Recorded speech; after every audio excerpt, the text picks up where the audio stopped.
Broadcasting live from the Business RadioX studio in Atlanta, Georgia. It's time for Atlanta Business Radio. Brought to you by Kennesaw State University's Executive MBA program. The accelerated degree program for working professionals looking to advance their career and enhance their leadership skills. And now, here's your host. Lee Cantor here, broadcasting live from the Woodruff Arts Center for Fintech South. So excited to be talking to our next guest, Alex Edquist with Good Agriculture. Welcome. Thank you. Well, before we get too far, tell us about Good Agriculture. What's your business? Yeah, so what we do is we help farmers with their back offices, especially their finance functions. So the two main things we do, one is do farmers' financial management for them. So that's their bookkeeping, getting ready for tax season, financial analysis, cash projections, that kind of stuff. And then the second thing we do is there's actually $11 billion a year in grants and other funding opportunities for farmers every year. So we have one tool that matches farmers to the opportunities they're eligible for, and then another tool that actually writes the applications for them. So what's your backstory? How'd you get involved in this line of work? Yeah, so I am not a farmer. I actually have a black thumb, which is an entertaining part about me running this business. So I have a lot of respect for what our farmers do. But I have been buying from a specific type of farmers called regenerative farmers my whole adult life. So regenerative farming, and this is probably not what you were expecting for a Fintech South interview, so follow me down the rabbit hole a little bit. But regenerative farming is this method of farming where the farmer cultivates the whole ecosystem. And so the food is a lot healthier because the plant or animal is able to get a lot more nutrients from the environment. And so for me, it started with I was solved some personal health issues by buying from regenerative farmers and eating better food. And then, you know, as you might guess, regenerative farming is a lot better for the environment. So for example, there are regenerative farmers who grow carbon negative beef because they raise the cows in a way that's good for the environment. And so you learn about that and you're like, okay, this is cool. I'm going to support these farmers. But I was going to buy the food anyways because it's just better. But then I was working as a management consultant. I was at McKinsey for a long time. And when I was leaving that job, there was academic research coming out showing that regenerative farmers could also be more profitable because they save so much money on fertilizers and chemicals and things like that. And so when I saw that, I was like, okay, well, the food's healthier, it's better for the environment, and the farmer makes more money. So it seems like everybody should be doing this, but no one is. So what's going on there? So I just went out and started talking to farmers about, why is this hard? Why does no one do this? And the farmer's answer was, everything is hard. I am doing everything by myself. And this regenerative farming thing is more time consuming and complicated, and I just don't have time. So it's like, well, I can't help you with the farming piece because, again, black thumb, but I can help you run your business. So we just started offering these services manually to farmers and to see if they would pay us to do it. And they did. And then we've been automating along the way ever since.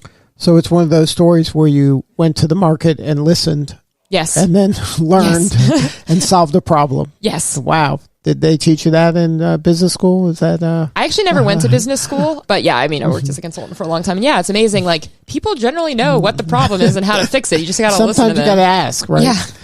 And so when you were at the beginning, when you were just going to these farmers, did you build relationships with them? Are these kind of small mom and pop type businesses, or are these kind of those big, kind of enterprise level farms? Yeah. So most of our customers are those smaller farmers, because the bigger farmers, they have a similar need around this, but they tend to have like a full-time person on their team who's doing this stuff. Mm-hmm. And so when we meet them, they're like, okay, this is cool.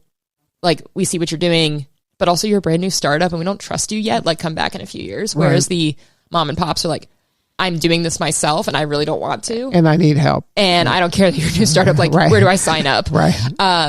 So, I mean, I did build some relationships with farmers early on, but really my co-founder, she is a farmer. And so our first few customers were people she'd known and worked with for like 10 years.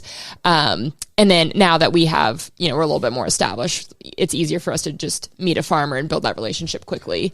But yeah, that's where the initial customers came from, was not from me, it was from my co-founder. So what is kind of the point of entry for you now? Like, what is the first problem you're solving for them, where they're at least saying, oh, definitely I want to talk to you because I hate this part of my job? Yeah.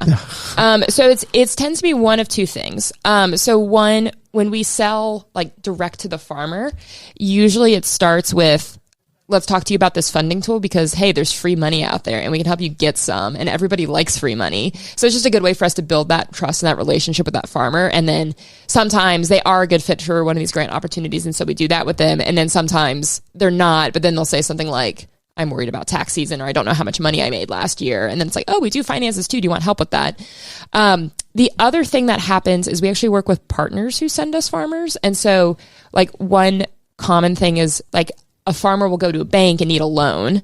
And then the bank's like, okay, cool. Here's the application for the loan. And then the farmer is like, what is a balance sheet? Right. So now I got another problem. I got to get into the accounting business. Yeah. Not the farming business. Yeah. And so then the bank is like, I don't want to deal with your shoebox of receipts. Like, go to Good Agriculture. They will put together your finances and then come back to us. So that's where half our customers come from. So then what brings you to Fintech South? So we were part of the innovation showcase. So they picked 10 fintech startups based in Georgia to go through a program. There was a semifinal last week. Top 3 got to pitch on stage yesterday. We were in the top 3, and then we actually ended up winning, which was very surprising to me. So yeah, it's just a great opportunity to get lots of exposure to like all the fintech folks, and then, you know, win $25K as well, which is awesome. A bonus. Now, what is agriculture? Are they leaning into kind of fintech world, or are they coming, you know, begrudgingly? Like, what's their? Are they kind of tech friendly, or is this new for them? So agriculture is so not digitally enabled, and there's a few reasons for that. So one, I mean, a lot of these farmers are just in places where their internet access is super sketchy. So like, you know, Apple Pay doesn't work because, you know, your retail store doesn't have internet.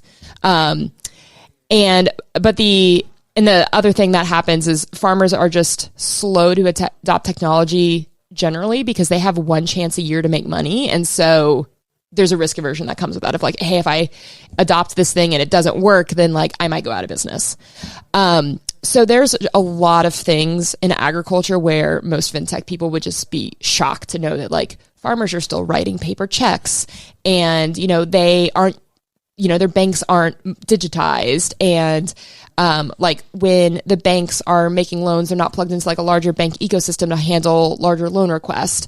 And so there's a lot of innovation happening in agriculture, but it is, I would say, it's 10 years behind most other industries in terms of fintech. Now, when you got into it, was this something that was shocking to you, surprising to you, or were you kind of prepared for these being such slow adopters? To be honest, I don't think I came in with any expectations because I don't have an ag background. So I just came in and just listened a lot and asked a lot of dumb questions. But your previous clients, I'm sure, were more tech savvy. Yeah. So I mean, much? when I worked in consulting, I specialized in non-digitally native industries. So stuff like mining and manufacturing. And so I've seen the full array.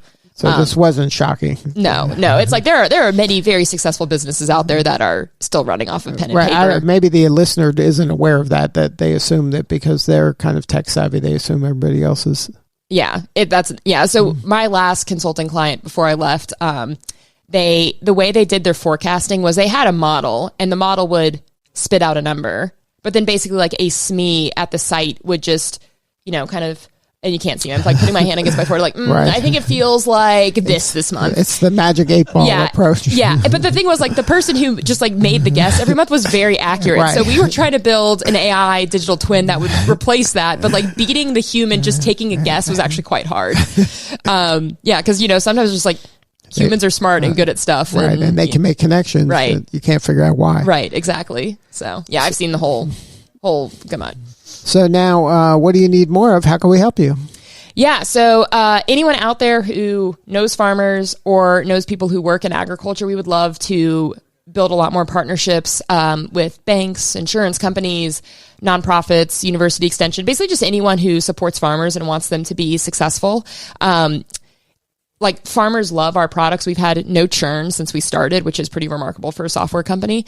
And on average, we've helped the farmers get $15 more profitable for every $1 they've spent with us. Wow. So we think it works. And we're really excited to like go help more farmers.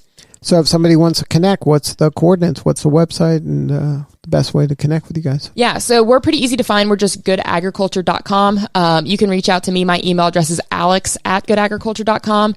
You can find me on LinkedIn. I'm Alex Edquist. The last name is spelled Edquist.